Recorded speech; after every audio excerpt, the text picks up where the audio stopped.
حضرت ابو ہریرہ رضی اللہ عنہ سے مروی ہے، میرے کریم آقا صلی اللہ تعالیٰ علیہ وآلہ وسلم نے ارشاد فرمایا کہ جو بندہ میرے لیے 6 چیزوں کی کفالت کرے، میرے آقا صلی اللہ علیہ وسلم نے ارشاد فرمایا میں اس کے لیے جنت کا ضامن ہوں۔ تو حضرت ابو ہریرہ رضی اللہ عنہ حضور علیہ السلام کی بارگاہ میں عرض کرتے ہیں یا رسول اللہ وہ 6 چیزیں کیا ہیں؟ تو پیارے آقا صلی اللہ تعالیٰ علیہ وآلہ وسلم نے ارشاد فرمایا کہ نماز،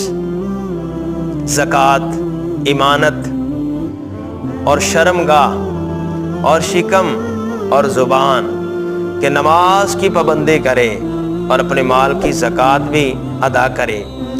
اور امانت دار ہو، امانت میں خیانت نہ کرے اس کے پاس اگر امانت رکھی جائے، اور اپنی شرمگاہ کی حفاظت کرے، شکم یعنی پیٹ میں حلال ڈالے، حرام سے بچے، اور اپنی زبان کی حفاظت کرے۔ میرے کریم آقا نے فرمایا کہ جو